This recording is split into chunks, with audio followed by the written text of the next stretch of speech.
정기적으로 정해진 액수를 주는 방법이 있을 것 같고 또 필요할 때마다 줄 수도 있을 것 같은데 경제교육 측면에선 어떤 것이 바람직합니까? 네, 자녀들에게 용돈 교육을 하는 목적에 대해 먼저 생각하면 좋을 것 같아요.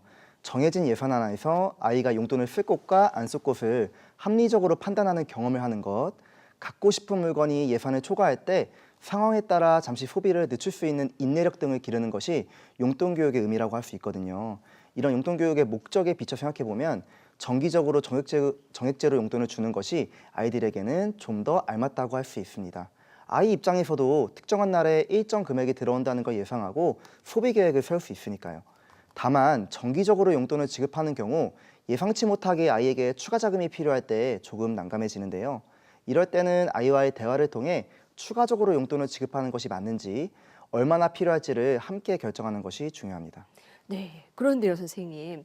요즘 어른들도 현금을 잘 안 갖고 다니지 않습니까? 그리고 매장에서도 이 현금을 안 받는 경우들이 있는데 아이에게 용돈 줄 때는 실제로 현금을 주는 게 좋을지 또 체크카드를 주는 게 좋을지 이 부분도 고민이 돼요. 어떻습니까? 네, 먼저 현금으로 용돈을 주게 되면 아이가 눈으로 직접 돈을 확인하고 체감할 수 있으니 돈의 가치를 더 잘 이해할 수 있고요. 저학년 학생의 경우 가게 같은 곳에서 돈을 쓸 때 계산 능력도 기를 수 있습니다. 하지만 단점으로는 분실의 위험이 있다는 것, 그리고 계속 현금을 갖고 다녀야 하니 불편하다는 것이 있습니다. 반대로 체크카드의 경우 최근엔 금융과 기술이 결합된 핀테크를 활용한 서비스들이 많이 출시되고 있는데요. 이런 서비스들을 활용할 경우 부모가 직접 일일 결제 한도를 설정할 수 있고 아이의 결제 내역을 바로바로 확인할 수 있다는 장점이 있습니다. 아이가 카드를 분실했을 때 부모가 바로 분실 신고를 해줄 수도 있고요.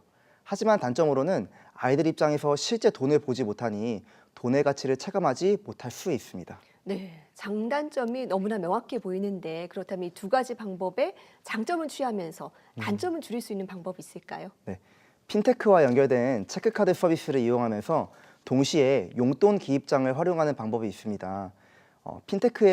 핀테크와 연계된 체크카드를 통해 용돈을 주시되 일주일에 한 번씩 용돈 기입장을 적게 하시면 됩니다.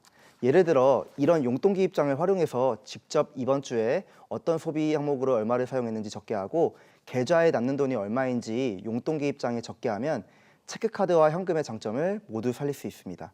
특히 아이가 용돈 기입장을 정리하는 시간에 부모님과 함께 일주일 동안의 소비를 돌아보고 다음 주에 예상된 큰 지출은 없는지 이야기 나눈다면 더 효과적입니다. 네, 용돈 기입장을 만들어 보는 것도 좋은 교육이 될 것 같습니다. 또 일부 가정에서는 아이들에게 심부름을 시킨다든지 아니면 집안일을 하는 대가로 용돈을 주기도 하거든요. 용돈 교육 측면에선 이런 방식 어떨까요? 네, 단순히 설거지를 했을 때 얼마, 신발 정리를 했을 때 얼마를 준다는 식의 접근 방식은 지양할 필요가 있고요. 부모님이 벌어오시는 소득으로 우리 가족이 함께 누리며 살아가는 것들이 있고 이런 것들에 대해 감사해야 한다. 집안일 또는 심부름 같은 부분은 가족 구성원으로서 당연히 함께 참여해야 하는 것으로 교육하는 것이 바람직합니다. 네. 그런데 아이들은 또 아무래도 아직까지는 절제력이 부족하다 보니까 용돈이 생기면 바로 써버리는 경우도 많습니다. 이 저축하는 습관으로 이어지게 하려면 또 어떤 노력이 필요할까요? 네, 아이가 용돈을 받은 후에 바로 저축을 하도록 지도하면 좋은데요. 소비를 하고 남는 돈으로 저축하게 되면 아무래도 저축을 할 확률이 적어지니까요. 요즘은 파킹 통장 계좌 같이 수시로 이출금이 가능하면서도 이자를 지급하는 상품들이 많습니다.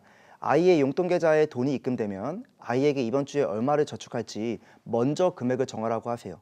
해당 금액만큼 파킹 통장에 입금하고 난 후 남는 돈으로 소비를 하게 되면 과소비를 하고 싶어도 할 수 없게 됩니다. 이런 걸 경제학에서는 행동 장치라고 합니다.